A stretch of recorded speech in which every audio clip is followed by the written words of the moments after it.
So parang they want to leave a last message to the mind and to the ears of the people, yung scam.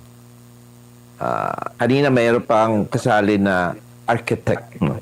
So they thought that by doing that, ma-instill sa mind ng mga tao na scammer ang respondent, si BP Inday Sara.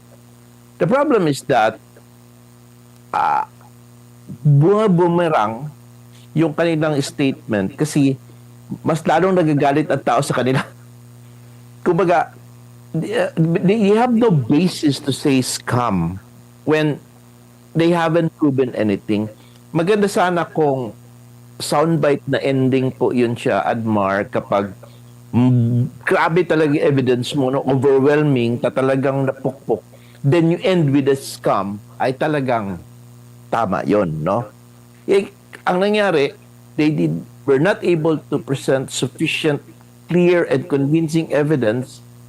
Tapos i-ending mo ng scam na word, wala, it doesn't bite anything. No? Mas lalo nagagalit ang tao. So, short of saying, everything that they're doing, the mistake that they're doing, bumirang sa kanila.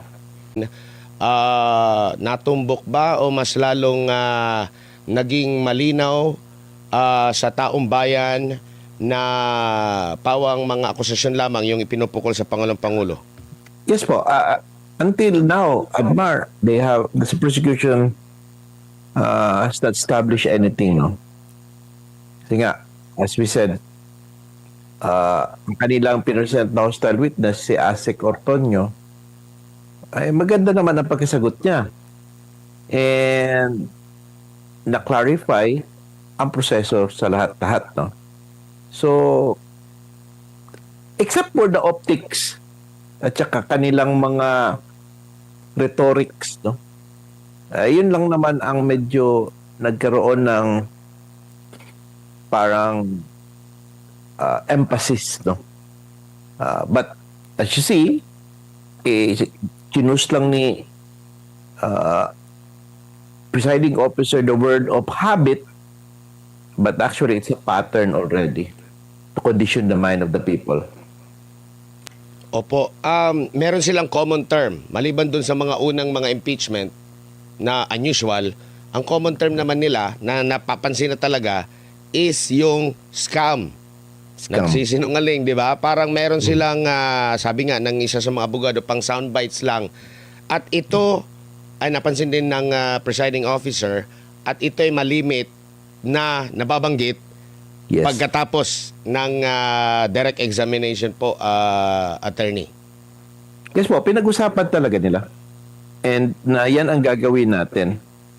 We have this what we call the last song syndrome.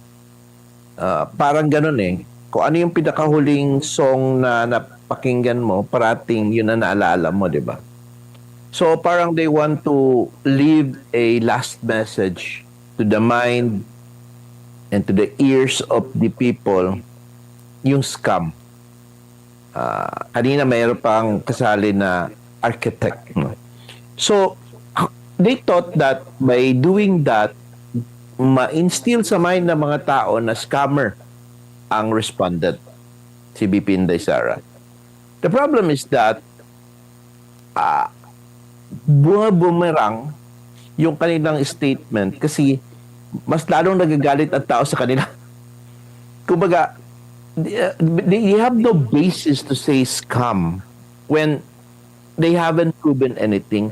Maganda sana kung soundbite na ending po yun siya, Admar, kapag grabe talaga yung evidence mo, no? Overwhelming, talagang napukpok. Then you end with a scam, ay talagang tama yon, no? Ang nangyari, were not able to present sufficient, clear, and convincing evidence. Tapos i-ending mo ng scam na word, wala, it doesn't bite anything. No? Mas lalo nagagalit ang tao. So, short of saying, everything that they're doing, the mistake that they're doing, bumirang sa kanila. At saka alam na po ng mga tao yun. Opo. So matotal dito, pati nga yung nako-question nga na laging nababanggit yung pangalan nila Chika. Pero pati ang presiding officer nagtataka na meron silang ipepresenta na naman na witness na mga galing sa AFP, either aktibo o di kaya retired. Yeah. Wala rin yung pangalan ni La Chica. Pero kahapon, kumbaga, sa bugbog sarado yung pangalan ni La Chica dahil pinagkatiwalaan, dahil sa pinagkatiwalaan ng BP, para bang naglalagay na ng second thought na merong ginawang masama itong si La Chica. Yet, hindi naman nila pala ito ipepresenta Yes, correct. sa kasalukuyan. Alam mo, napakinggan ko nga yung statement ni Ace Barbers kanina, no? Na hindi na daw kailangan. Now, ito ang analysis ko na. I was thinking about that, Admar. Yung testimony kasi ni Ma'am Gina Acosta, they thought and they believed na ang pagbigay ng pera ni Acosta papunta doon kay La Chica was irregular kasi it was given by an accountable officer to another who is not and in not even bonded, no? No, parang sinasabing binigay lang kay La Chica, bahala na siya mag-disburse. So, they want to end there. And probably later on, pag mag-summation sila, they will be creating their own narrative and making their own ending. Ang proper ending dapat si Colonel La Chica. But instead of presenting Colonel La Chica, mag-create sila ng speculations and assumptions. Now, they are afraid that La Chica will testify because may establish po talaga that he was just an implementer of the money given to him. Remember, Admar, meron tayong tinawag na objects of expenditure. Now, tinignan ko po yan siya sa na-research ko. That is an acceptable document pala in the usual Philippine government budgeting, audit, and accounting in a regular funds no, na hihingin mo sa disbursing officer. And before you could ask money, you have to justify it by that objects of expenditure. Narrate mo ano yung kailangan mo, bakit mo kailangan. Parang kung panday mo sa bahay yung karpentero mo, pag may pinapagawa ka, magbibigay siya ng listahan, boss, I need these materials, bibilihin mo ito, i-disburse mo, kay may-ari. O itong pera, bilihin mo yan, yun na, implement niya, and then afterwards, babalik siya, may resibo na. So, in the joint circular po, hindi mo makita yung objects of expenditure. But the good thing is that the OBP is doing it. Bakit? To establish the chain of custody of the money po, Admar. Look ha, when La Chica presented an objects of expenditure narrating the needs, no, totaling 125 million, yun po ang basis na binigay ni Acosta kay La Chica ang money and pinareceive niya doon sa baba. So, ibig sabihin po, it was now an implementation stage by the security officer. Take note that kinlaro po sa circular na merong SO at meron pong SDO. So, it only means that the SO is siya po talaga yung implementer. It could have been different kung sakaling binigay lang kay La Chica or si La Chica ask, akin na yung 125 million, ako nang bahala niyan. Paano po nyo yan pag gagamitin? Ay, hindi, identify ko lang on my own. Ayan. But in this particular sense, hindi. Na-testify po talaga ni Gina Acosta na meron pong objects of expenditure, may narration, detalye yon. Now, bakit po kinuha? Alam mo, minsan hindi ko naintindihan ang mga senator judges. Medyo mababaw siguro. I cannot blame them because probably di nila naintindihan ang pag-use ng confidential funds. Kailangan po talagang bawiin yun. At hindi po yun siya sasama sa submit sa COA because na doon po na lagay ang operation details. It's possible the location, ano po yung tatrabahoin, and possible address no, that would compromise the identity of these confidential informants at saka confidential operations. So tama po talaga yung kukunin, taguin, and then ang ibibigay lang nila chika, yun lang po acknowledgement receipts. Kaya nga maganda sana, Admar, kung makatestify si Colonel Lachica para ma-present ito. However, kung hindi po i-present ng prosecution, it doesn't mean hindi na i-present ng defense. Kapag i-present yan ng defense, that will be the final nail in the coffin and really will destroy the theory of the prosecution. Opo. Isa pa na iba yung pagkakaintindi. Halimbawa, ito yung sa ano ko lang, tansya ko lang po, Opinion, attorney, doon sa pagkakaintindi ng mga senator judge, na bilang isang disbursing officer, ang pang-disburse, parang mismo si Gina Acosta Exactly. program.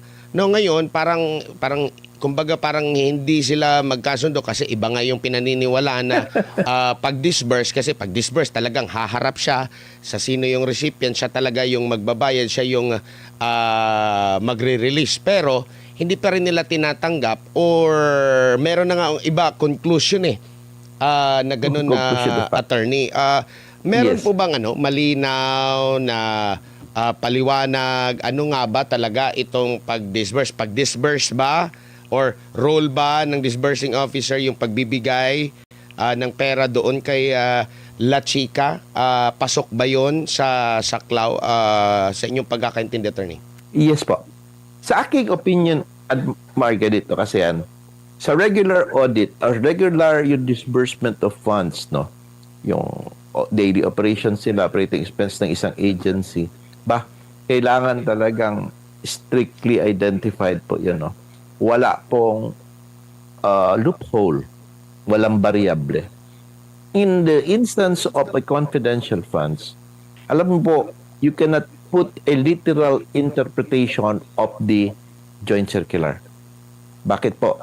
Kasi marami pong variable when it comes to confidential funds. Now, first is that, do you think that yung mga assets, yung mga confidential informants, yung mga tipsters, do you think that they will go to Gina Acosta and present their face and say, tagapin namin yan? No, they will not. In the intelligence community po, itong mga assets na ito, may isang handler lang yan. And these people only trust that particular handler.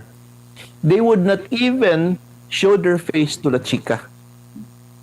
La Chica, who is the implementer, has many handlers yan. He is in the intelligence community for quite a long time. And it takes time, no, to mold this relationship ng mga handlers to these assets. At they have to protect that at all costs because their lives will be in dangers. And I have learned, no, talking to my friends, ang mga confidential informants or assets, akala natin yung nakikita na sa pelikula na yung nasa tabi lang, yung magtataho, hindi pala, Mar. Merong iba mayayaman. Yung may iba, merong businesses. Yung iba, mga purok leaders, mga barangay captains.